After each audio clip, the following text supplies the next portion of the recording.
All right, here we go. It's our second podcast, and today we actually have an outline to follow. We have an outline. We have an outline. We'll see if this works or not with the outline.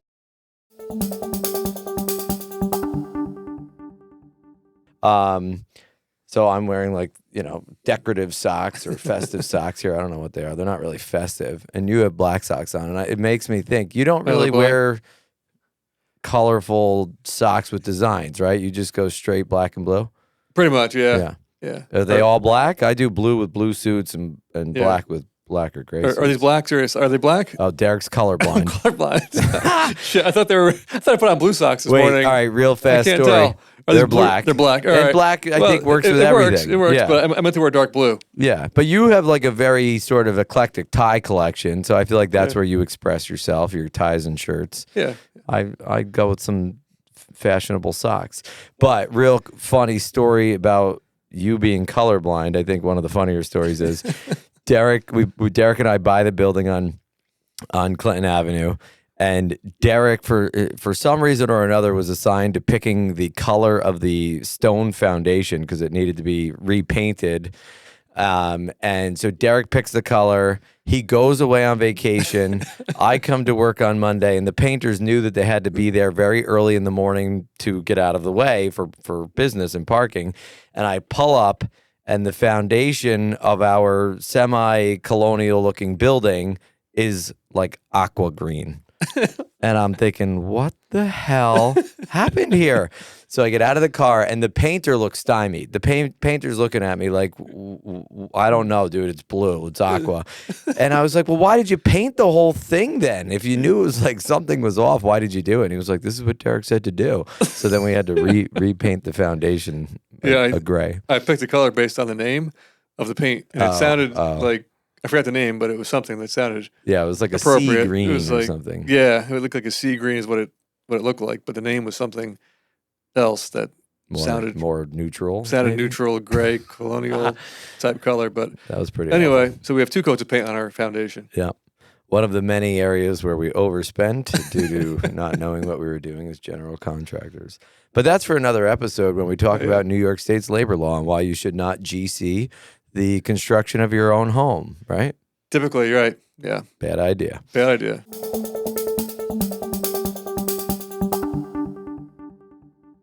All right, so today's topic for our Upstate and Litigate podcast is slip and falls on ice or snow. And we agreed to limit it to ice and snow because we're coming into winter, but there are many ways to slip and fall. But today we're going to talk about falling on ice or snow.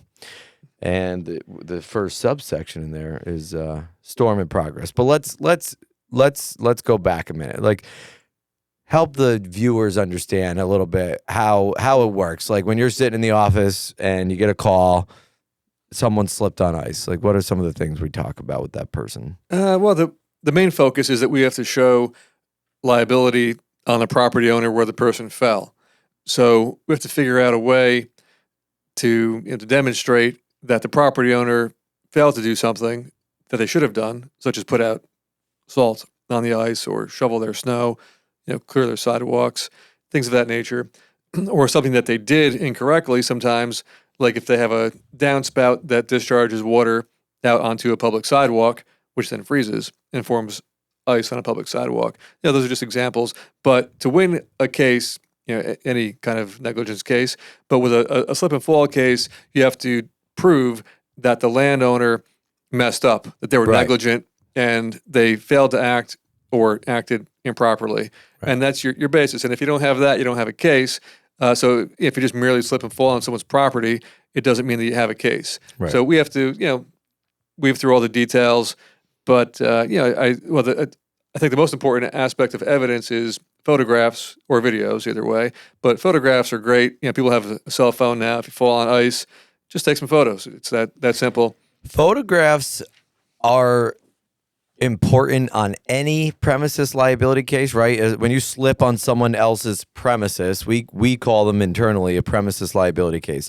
Photographs are important on any premises liability case, but I think that photographs prove most valuable in the context of cases involving falls on ice, because the ice disappears. Yeah, it's right. It's time sensitive. Right. So by the next day, it could have been treated. It could have melted. It could have froze and such that it looks like a different piece of ice.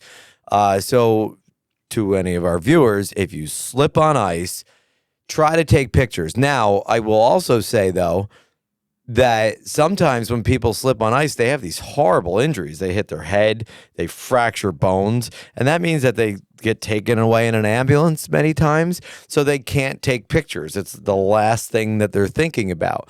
But if it's possible, they should ask a friend. They should ask the EMT. They should ask the firefighter. And I've had that happen, even like where a firefighter said to the woman, "You're going to have a case here," and said, "Give me your phone." And in the video, she's being carted onto the ambulance, and the firefighter is taking a video of the ice. So, those things happen, but I agree. Pictures are huge. So somebody calls you, they slip on ice. We're worried about liability, right? Who or how did it happen? One of the other things is we try to identify the property owner, which is sometimes obvious, right? If you're, say, visiting the doctor's office, so maybe, that it's the doctor who owns the building. Other times it's less obvious if it's a public sidewalk or if you fall on a parking lot in a shopping center. That's another thing we have to think about as property owner. Yeah, we have to look at the deed. There's a Yep. Ulster County website that has that information on it. Yep. But you have to match up the area where the person fell with the map, so you have to know precisely where they fell. Yep. To try to figure it out through the county's website. Or we on occasion just pull the deed the old-fashioned way from the county clerk's office. I've had several cases where I've had to have surveys done. Right? Because I remember the one case involving the guy who fell at the crane yard, and he literally fell on the property line, and we had to figure out exactly where the line was. I also think one of the really interesting things about cases involving slip and falls on ice is that many of them occur in the parking lots of shopping centers or in front of big box stores. So take your Walmart cases, for example. If you slip and fall in a parking lot directly in front of the main entrance of your local Walmart supercenter, Walmart doesn't own that parking lot. And 9 out of 10 times, Walmart has no obligation to maintain the parking lot. Yeah. So when people fall there, first of all, they should report it to Walmart if possible. But what's really interesting is that Walmart just leases the inside of that structure, and there's usually an owner set separate and apart from Walmart that owns the parking lot. And then the owner typically contracts the snow removal and ice removal to a property manager or a local landscape or plow company. And so your average slip and fall on ice case may have 2 or more defendants, because you got the property owner, you got the property manager, you might have the snow plow contractor. And I thought that that was one of the more fascinating parts of these cases as I learned them over time. Yeah, it seems straightforward until you dig into it a little bit, and then it's anything but straightforward. Yeah, and then what's also interesting is, and I think you'll agree with this, through these cases involving slip and falls in parking lots, you really learn about real estate investment and how these companies structure the ownership and the leases and these triple net leases and property management and how they hold the properties under these umbrella names. And it's really kind of interesting to learn the behind the scenes of property investing. Yeah, they have their corporate layers to protect the main corporation. They just have all these layers of to protect the rich, right? Yeah. And that's why we are here, to help the little guy. Yeah. All right, so let's go back to the slip on ice cases. Somebody calls you. I think one of the first questions I usually ask once I learn about liability a little bit is, what was the weather like? Okay, that's one. I was going to get to, what are your injuries? Oh yeah, definitely want to ask about the injuries. Right. And if someone falls, they just get banged. It's probably not worth pursuing a case for some bumps and bruises. Right. But most people don't call us unless they have a real injury anyhow. Right. Yeah, I agree with that. Most people are I would say, I don't know if like good-hearted is the way to say it, but most people don't want to be involved in litigation and don't want to file insurance claims, unless they have to, unless something so significant happened that they have no alternative. And I think that's a huge misconception that people have, that these claims are frivolous, or that people see it as an opportunity to get paid. But most of my clients are calling me out of a last resort. Yeah, most people who I talk to call after they've gotten medical bills that they can't figure out how to pay, or if they're out of work for a while and then they start to fall behind on their bills. And that's, sometimes a month or more than a month after the fall happened. Or way longer. I think that the months. People who fall on ice, they call many months later. They call you in the summer. Right. And, and then, that's when they have $18,000 in medical bills. They've been out of work for 5 months and they don't know how to pay their rent. Yeah, and also after they've recovered from their horrible injury. So they fall, they have these horrible fractures, they have to have these awful surgical procedures involving permanent surgical hardware, and it's only after they come down from all of that trauma that they're like, oh boy, I think I have a problem and need help. But that can be difficult to help them at that point, if they didn't take pictures or if there are no witnesses, if they didn't report it to the property owner. Then when you call a lawyer, 5-6 months down the road, and you should call, but it can be hard. The lawyer's job is a little bit harder. Yeah, that's the way that it goes. But it's better to call earlier. Yeah. But people are somehow conditioned to shy away from pursuing personal injury lawsuits. They think it's a moral issue. Yeah. And I say to people, it's not a moral issue, it's a legal issue. And what I tell people that you and I do, we uphold the law. Nothing that we ask for from an insurance company or from an arbitrator or from a judge or a jury falls outside of the law. We only ask for what the law allows. And it goes back to what you just said a little while ago about the rich people being protected. And there's this concept that's put out there, that's anti lawsuit, and it's put out there, I think, in part through the media, but the media again is those owned major by stations insurance are companies, owned by insurance companies, owned by rich people, right. And so what you see on television, what's controlled by these major corporations, is more or less some degree of propaganda that's put out there by the super wealthy people, the top 1% of 1%, 1% of 1% that control 99.9% of the information. And embedded in that information is this lawsuit bias.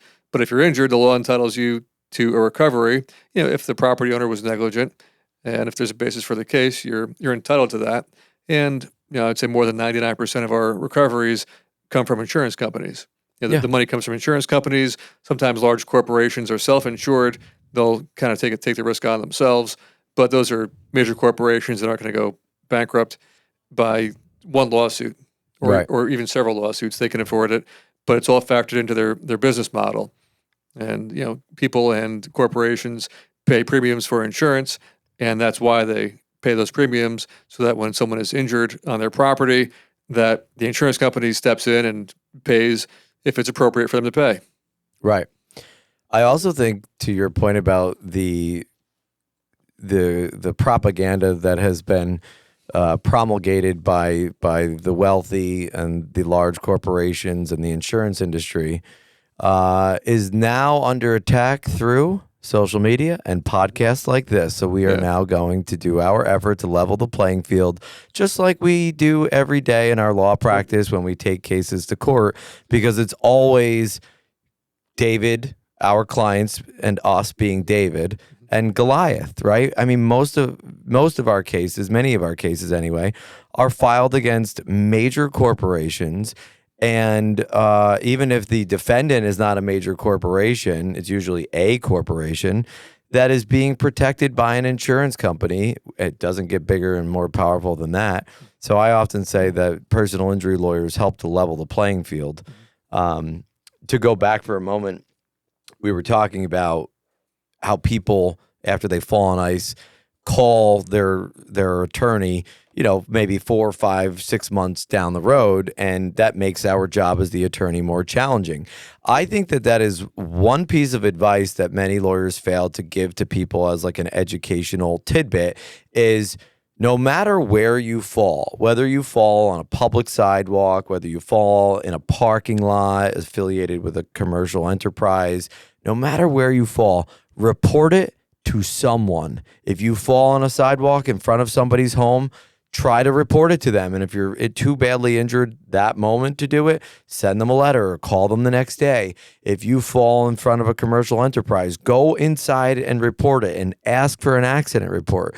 If you fall and you're in the middle of nowhere, call the police just to report it, because making a report of an accident in any context, but particularly falls involving ice and snow, making that report can be critical to your credibility, because when you file a claim a year down the road, the insurance company looks at you with some level of speculation. Juries may as well. But if you make the report, it tends to bring a bit of credibility to the fact that, hey, this happened, and I didn't know the severity of my injury, but I knew the severity of the fall, so I reported it. Yeah, and it's okay to call a lawyer on the same day that you fell. Absolutely. If you're really injured, if you know you're injured, if you have a broken bone, or if you find yourself in the hospital due to your fall, call a lawyer. And I recall a case some years back where a guy fell in a parking lot off Route 28, and he was taken up to Albany Med with a severely fractured leg, the bone shattered. His wife called from the hospital and told me about it, and she called some hours after the fall happened. So I said, I'll take a ride up there and try to find this ice and take some pictures of it. So I took a ride up there to the parking lot, figuring I was going to find a patch of ice. When I pulled in the parking lot, it looked like the surface of the moon, but it was all ice. I'd never seen it. It was just ruts and ice everywhere. And I took photos of the whole parking lot. And then the next day, the temperature warmed up. We had a hot streak for the winter. It was in the 50s, and the ice melted. Within a couple of days, the ice was gone. Yeah. And the property owner, when he found out about the incident, took photos showing there was no ice. But I was there. There were craters. It was just tire tracks. A lot that had never been plowed, and that's what made the case. The case worked out really well, only because the client.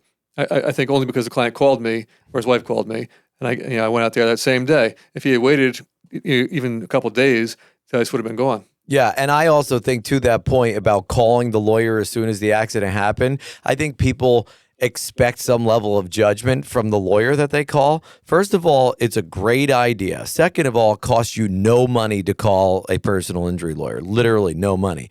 Third of all, it's not a moral issue, it's a legal issue. So protect yourself. And here's the other thing.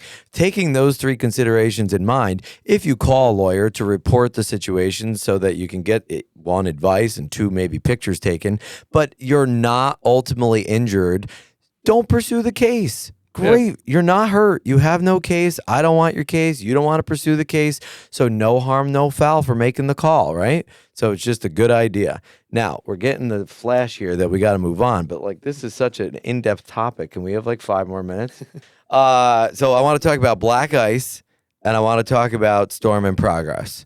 All right. So I think we agree. What are the 2 words that you never use together if you slipped and fell on ice?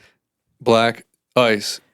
I don't even know what black ice is. I guess it's just clear ice is what it really comes down to.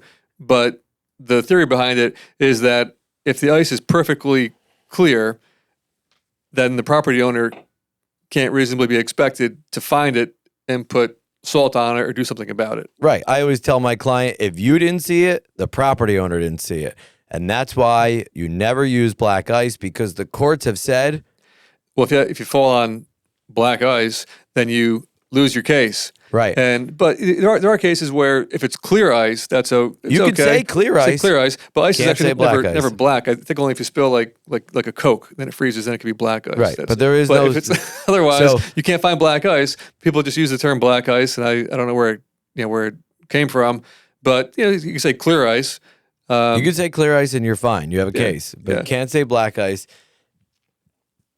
Where do you typically hear the phrase black ice, or where do you typically see it? In medical records. In the medical record.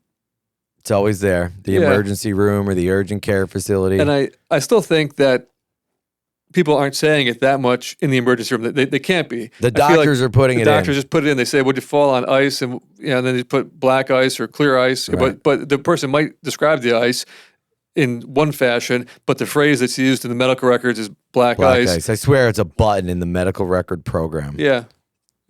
And the Which creator is a of the whole program. other topic. Is medical records. We go on for hours. Yeah, we'll do about that. About We'll how do bad that. medical records are. All right, so I next want to talk about the storm in progress defense. So let's briefly tell our viewers, what is the storm in progress defense? You really only see it in cases involving slips on ice or snow. If you slip on ice while there's an ongoing storm, such as ongoing snow or rain, you probably don't have a case. And I say probably because the way around that is to prove that you fell on ice that was already there before the storm started. Sure. But the basic rule, though, is if you slip on ice or snow during a storm, you lose your case. Why? Because we live in upstate New York and we don't impose on people a duty to go out and shovel in the midst of a storm. In fact, the courts even say that we're going to give property owners a reasonable period of time after the cessation or end of the storm to shovel. But the amount of time that is reasonable, that's up for debate depending on the circumstances. Yeah, if you have a high traffic building, if you own a business where people come and go, all day, you have a heightened responsibility to try to get out there sooner than later. Well, if you open for business, you damn well better be ready for your customers. That's my argument. I have a case right now where there was a wicked storm that came through, and it's against Kohl's and the property owner there. Kohl's opens for business while they're still plowing and shoveling, and now guess what Kohl's says? There's a storm in progress. And it's like, well, you open for business, Yeah, I feel like if there's profits in progress, then you got to keep your property safe. Have you ever used that in writing in an argument? I did, yeah. What did you say? Something to that effect that, there were profits in progress when the business was open. And so while, and actually it was after the storm had ended. Yeah. So while there are profits in progress after the storm was in progress, then there was time to make progress on taking care of that ice out there. You got to make that more succinct. Like if there's profits in progress, there's no storm in progress. We got to use that. I like that. I'm going to use that in my next motion, the Kohl's motion. Yeah. But you're right. So the final point on the storm in progress rule is that if you can demonstrate that you slipped on ice or snow that pre-existed the snowstorm that was ongoing or had just ended when you fell, then the courts will allow your case to proceed to trial. Now, that doesn't mean you're going to win your case in front of the jury, but the storm in progress defense will not apply to that fact pattern. Yeah. Now, is it that the storm in progress defense doesn't apply or that the jury gets to decide if it applies? Well, the jury would get to decide if it's an issue, if that ice predated the storm in progress. But does the jury get to decide the storm in progress defense? That's not that's a factual issue, right? It can be. It can be a factual issue. I think it is a factual issue. If there's evidence of an ongoing storm, the court then gets it becomes to decide as a matter of law that the fact was there. Right? If there's a storm in progress, then the court can decide if the ice most likely formed during the storm in progress. Right. But otherwise, the defense can still argue to the jury that there was a storm in progress, and the jury can, accept it or not. One other thing about the storm in progress defense that I really don't like is that it seems to be creeping inside. Yeah, I've seen cases like that where like the vestibule. Yeah, or the entrance, if you track water or snow gets tracked inside and it melts on the floor, right? And someone slips and falls on it, that can happen.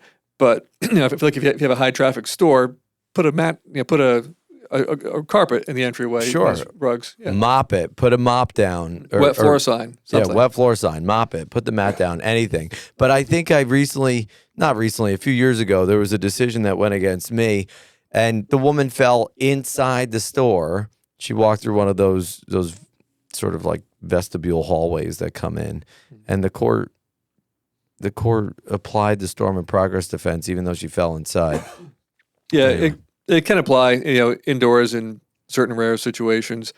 But I feel like you have to look at the circumstances and see if the store owner or operator took some measures to try to keep the inside of the store dry. Right.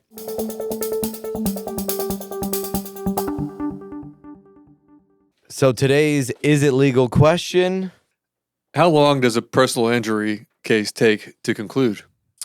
Well, I would say that varies on many factors. I would say your average soft tissue car accident or fall might take sort of, say, 12 to 18 months from the start. Your more complex cases, like a medical malpractice case or a like a labor law construction accident case, product liability case, where you have multiple experts and complex issues and injuries, they can take anywhere from 24 to 48 months. And so I think it varies. But you can have a car accident case last 3 years depending on the severity of the injury. I also think, a lot of people have this misconception that the courts have a schedule for your case. The facts of the case dictate how long your case takes. If you have a very simple injury, then it's very easy and you recover quickly. Well, the issues are resolved more quickly, and you can resolve those cases. If you have profound or complex injury profiles and you don't recover for 3 years, well, how could we possibly know the value of your case until that time runs?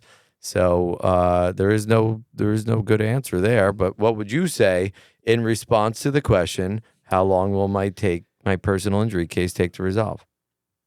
It's hard to say because every case is different, but it's rare to resolve a case in less than a year. Sometimes you'll get a settlement earlier on. If you do, it seems like those are the lower value simple cases that maybe an adjuster just wants to wrap up. Or the other way, your injury profile is so catastrophic and the amount of insurance that is available is so obviously inadequate, they, what we call, tender the policy over right away. The whole policy if it's obvious your case is worth a lot more than that. Yeah. But the cases that you have to litigate, when you're upstate and litigate, then it takes at least a year, and I'd say like a year and a half, maybe 2 years on average, although you can end up in these like mazes of cases occasionally that go on for years. Those tend to be the more complex ones. The longest case that I've had, believe it or not, took 14 years to resolve. That was because your defendant went into bankruptcy, right? It was like a nightmare. Yeah, the defendant was Blockbuster, the video store, which doesn't even exist anymore. Like back in the old days, you had to go to this video store and like rent a video. You couldn't just go on the internet and find a movie. But so I started that lawsuit in 2004, and eventually, Blockbuster, it was down in the Bronx. Blockbuster brought in the city of New York, then the Transit Authority, then some other contractor who did some work there, and then we had all these defendants. Then Blockbuster filed bankruptcy, and every time one new defendant was added, we had to like restart discovery and go through discovery with that new defendant. Yeah. So we went through discovery 4 times. Then Blockbuster filed bankruptcy. That put the case on hold for like 6 years. And went through bankruptcy, and then there was some insurance policy that turned up the Blockbuster didn't even know they had. And anyway, it was a disaster of a case, but ultimately it worked out really well for the client 14 years later. Many people don't know that when the defendant in a personal injury case files for bankruptcy, there's an automatic stay of the personal injury case. The case just stops where it is. You can't do anything else. Until or unless you get permission from the bankruptcy judge. So when you file bankruptcy, that is a proceeding that occurs in a federal bankruptcy court, but there's an automatic stay. And it's never good news when you see that. And then, you got to go get permission to pursue the case, and the trustee has to appoint you as the personal injury lawyer to go get the money. So it's kind of crazy. But you're right. Like there's an issue that you could never foresee, right? Bankruptcy of one of the litigants or the parties in the case. That's going to stall your case. And I always tell people, it's like you can't see it coming and you can never explain why, but certain cases just get stuck in the mud. It could be a complex case. It could be a simple case. And sometimes you got to really try hard to pull them out of the mud. But I think as a general rule, your more simplistic injury profile, it's usually the injury profile that's one of the major contributing factors to delays. As you were describing, if you have multiple litigants or parties involved, and you don't always know the parties at the beginning, so you sue one person and then they disclose the identity of another party, that can slow things down. If you have a client who has a surgery a year or 2 years in, that slows things down. Also, I should say this, the question of how long a personal injury case takes is sometimes dependent on venue, right? If you sue your case down in New York City, that case lives 2 years longer than it needs to. At least. If you sue your case or litigate your case in upstate New York, if it moves. Yeah. Federal court, they generally move. But the other thing I was going to say about what factors play in on how long a personal injury case takes are things like, when did you call the lawyer in relationship to your accident, right? And when are you starting that clock? Sometimes it takes months before I even know if you have a case or we're ready to start your case. And so are you measuring from when you hired your lawyer versus when you started the litigation? But, those are all factors that I think play in on that analysis. All right, let's get local, Derek. You ready? I've been ready. Okay. All right. What is your favorite local event that is sponsored in whole or in part by Basch and Keegan? In the past year, I enjoyed doing those cruise-ins at Woodstock Harley-Davidson, and it was just fun going out there. We did it in the warm weather, got to meet some interesting people. And the cruise-in, you can bring your motorcycle or classic car. And go ahead, tell everybody. All right. Let's do the plug. I've got an old Pontiac. I got a 1965 2+2 with a manual transmission and a 421 engine. And were you looking for that, or you just came across it? It's a car that I wanted, that particular car, for a long time, but they're hard to find. And then I almost forgot about it. Kind of. It was I wanted one, but one of those things if I ever come across it, maybe I'll get one. And I came across it. It's in great shape. Guy was selling it for a good price, and you did it. I did it. Yeah. Cool, man. Yeah, it's a cool car. I remember when I pulled in to the parking lot, and I didn't see you getting out of it, but I knew it was in your spot, and I knew exactly what had happened. But that's a cool acquisition. I think that's a cool thing to get. So the cruise-ins at Woodstock Harley-Davidson, you enjoyed those? Yeah, those it were was fun. Different for us. I thought it was good. I think we all did. The firm did a great job. Marianne did a great job this year of getting us out in front of the public, humanizing us and engaging. I think I like being charitable, and I think we have a civic responsibility to give back to our community, no doubt. But sometimes just writing the checks falls a little flat, right? It's like if you believe in what you're supporting, or the organization or their mission, it feels good to actually participate, volunteer, and engage. It does, yeah. Yeah. How about you? What was your favorite event of 2022 that we've sponsored? I always like the SUNY Ulster Gala, and granted, I'm on the board, the foundation board, so I have a preference for them, but I just love watching the videos of the students and the impact that we make. And I think as an organization, the SUNY Ulster Foundation, really believes in its mission. I think that our firm is very supportive, both financially and, usually we all show up, all four partners and spouses. There's usually some tears shed. And so I like it. Do I think the gala could be better run or serve better food or whatever? Yeah, but I think the principles behind it, the ideals behind it are good. So I always like that.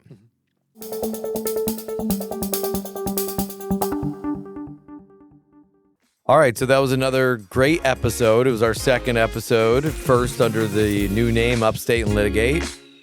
I had fun. Yeah, I did too. I think we're doing a good job. I think that this is going to be gold. So, good job. Actually, I think platinum. Platinum? Yeah. Great. I love it. See you next time. Thanks for watching.